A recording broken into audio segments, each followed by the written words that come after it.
Warren Buffett को सदी का सबसे बड़ा इन्वेस्टर माना जाता है, लेकिन 1995 से 2000 के बीच जब इंटरनेट बूम चल रहा था तो उस समय लोग उन्हें पागल समझते थे। वजह थी उनका इंटरनेट स्टॉक में इन्वेस्ट ना करना, उनमें पैसे ना डालना। उस वक्त कोई भी एक इंटरनेट स्टॉक जिसपे .com लगा होता था वो कुछ ही महीनों में 200 to 300% रिटर्न दे देता था। It was like a very easy money, but इस इजी मनी में वॉरेन बफेट को कोई इंटरेस्ट नहीं था। और आज का टाइम है कि वॉरेन बफेट एक वेल्थ मैक्सिमाइजर है और उस समय के कई सारे इन्वेस्टर जो कि बहुत सारे पैसे बनाए थे आज वो आसपास भी नहीं थे। अगर आप भी स्टॉक मार्केट से लॉन्ग टर्म में एक अच्छा पैसा बनाना चाहते हैं तो this video is very important for you. इस वीडियो में हम बात करेंगे स्टॉक के हेल्थ चेकअप को लेकर। आप जिस स्टॉक में पैसे डाल रहे हो, जहां पे आप अपने कड़ी मेहनत की कमाई डाल रहे हो, कहीं उसमें कोई हिडन प्रॉब्लम तो नहीं? क्या ये वक्त सही है उस स्टॉक में पैसे डालने का? नमस्कार, मेरा नाम नितेश और आप देख रहे हैं मनी विद्या। अगर आपको पर्सनल फाइनेंस के टॉपिक्स में इंटरेस्ट है और आप अपने स्टॉक मार्केट की नॉलेज को एनहांस करना चाहते हैं तो please do subscribe to the channel and hit the bell icon. Let's start. The first check is free cash flow. Let's understand this first. Free cash flow जैसा नाम है बिल्कुल वैसा ही है। ऐसा कैश जिसका कंपनी पे पूरा हक है। कंपनी जैसे चाहे उसको वैसे इस्तेमाल कर सकती। उसको डिविडेंड देना हो, अगले प्रोजेक्ट में इन्वेस्ट करना हो या फिर कोई टेक ओवर करना हो, इन सब चीजों पे इस्तेमाल कर सकती है। मीन से कंप्लीट उसका पैसा है। जिस तरीके से आपको पॉकेट मनी मिलती है और आप किसी तरीके से उसको खर्च कर सकते हो, सिर्फ गलत कामों को छोड़ के। ऑफ कोर्स आपके पेरेंट्स उस चीज के लिए मना करेंगे, उसी तरीके से यहाँ पे बोर्ड ऑफ डायरेक्टर के परमिशन से जिस तरीके से कंपनी चाहे उस पैसे को खर्च कर सकती है। अब थोड़ा सा इसका कैलकुलेशन एस्पेक्ट को समझते हैं। यहाँ पे बिल्कुल ज्यादा टेक्निकल नहीं जाएंगे। आपको जिस कंपनी में इन्वेस्ट करना है, आप उसके एनुअल रिपोर्ट को उठाओ, उसमें जो कैश फ्लो कॉलम है, कैश फ्लो फ्रॉम ऑपरेशंस को निकालो एंड उससे जितना भी कैपिटल एक्सपेंडिचर है उसको माइनस कर दो। अभी जो बच गया that is free cash flow. यहाँ पे हम प्रॉफिट को वैल्यू बिल्कुल नहीं देते हैं। यहाँ पे हम सिर्फ वैसे प्रॉफिट को वैल्यू देते हैं जिसके लूज होने के चांसेस जीरो है, यानी कि जो रियलाइज हो चुका है। अकाउंट में एक कॉन्सेप्ट है जिसको बोलते हैं अक्रूअल।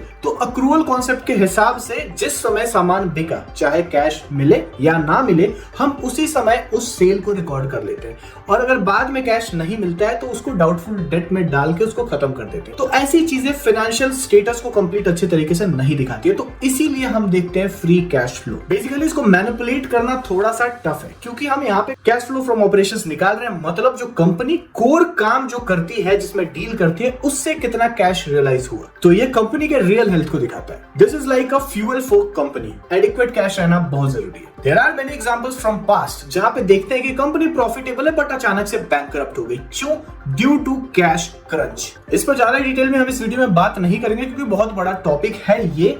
बस इतना बोलूंगा कि अगर आप किसी भी कंपनी में पैसे डाल रहे हो, आपका कोई भी फेवरेट इन्वेस्टमेंट है, please do check the operating cash flow and please do check free cash flow. The next one is PE analysis. घबराइए नहीं, यहाँ पे हर वीडियो की तरह ऐसा नहीं होगा कि पीई चेक करना चाहिए, उसका वैल्यूएशन चेक करना चाहिए। ऑफ कोर्स अगर आप किसी कंपनी में पैसे डाल रहे हो तो आपने पीई को जरूर देखा होगा, लेकिन यहाँ पे इस वीडियो में हम बताएंगे कि थोड़ा सा अलग नजरिए से पीई को आप कैसे देख सकते हैं। आप बस जिस पीई पे इन्वेस्ट करने जा रहे हो उसको हिस्टोरिकल पीई से कंपेयर कर लो और ये करना बहुत आसान है। आप कोई भी स्क्रीनर खोल लो, वहां पे जो भी स्टॉक आपने रिसर्च किया है उसको डालो एंड वहां पे एक पीई का ग्राफ आपको मिल जाएगा। उस पीई के ग्राफ में आपको ये देखना है कि आप उसी कंपनी का जो हिस्टोरिकल पीई चलते आ रहा है, कहीं आप उसके हायर एंड पे इन्वेस्ट तो नहीं कर रहे हो।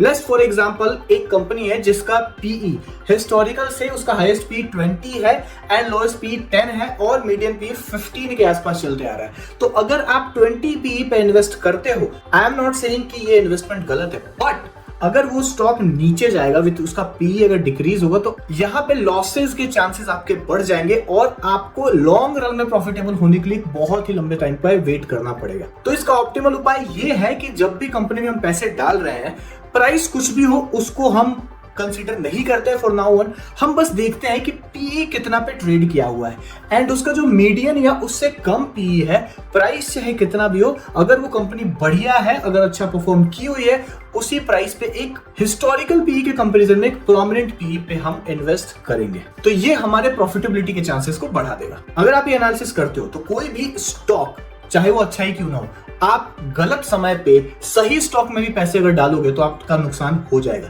तो ये एनालिसिस आपको गलत समय से बचा लेगा। The third one is inventory analysis. ये जनरली मैन्युफैक्चरिंग कंपनी पे एप्लीकेबल है। अगर कोई कंपनी है जो कि बहुत हेल्दी है, सब कुछ उसका बढ़िया है, कैश फ्लो भी बढ़िया है, पीई भी बढ़िया है एंड एक अच्छे प्राइस पे ट्रेड भी कर रहा है, लेकिन अगर साल दर साल जिस तरीके से सेल्स उसका ग्रो हो रहा है उससे ज्यादा रेट से उसका इन्वेंट्री ग्रो हो रहा है, तो ये कंपनी के लिए सबसे बड़ा रेड फ्लैग है। ये सिंपली बता रहा है कि फ्यूचर में कंपनी अच्छा परफॉर्म नहीं करेगी। ये जो भी डिमांड एनालिसिस कर रहा है या फिर जिस तरीके से ये एक्सपेक्ट कर रहे हैं अपने ग्रोथ को, वैसा ग्रोथ नहीं होगा। जहां पे इन्वेंट्री सबसे बड़ी एसेट होती है, वहीं पे इस तरीके का ट्रेंड इन्वेंट्री को एक बड़ा लायबिलिटी बना देगा कंपनी के ऊपर। अगर ज्यादा इन्वेंट्री हो गया तो इनको कॉस्ट कॉम्प्रोमाइज करके एक बहुत ही कॉस्ट टू कॉस्ट निकलना पड़ेगा या फिर लॉस पे बेचना पड़ेगा। तो जो आप स्टॉक में पैसे इन्वेस्ट करके ग्रोथ के सपने देख रहे थे वो यहाँ पे खत्म हो जाएगा। तो भैया अगर आप किसी मैन्युफैक्चरिंग कंपनी में डाल रहे हो पैसे, तो वहां पे ध्यान देना है कि इन्वेंट्री का ट्रेंड किस तरीके से, अगर आपके फेवर में है तभी इन्वेस्ट करें। इसीलिए सब कुछ अच्छा होने के बाद भी काम खराब हो सकता है। तो गाइस आज के लिए बस इतना ही, यही पॉइंट था इन्वेस्टमेंट के बारे में जो कि मैं आपसे डिस्कस करना चाहता था। अगर आपकी कोई सजेशन हो तो please do let me know in the comment section.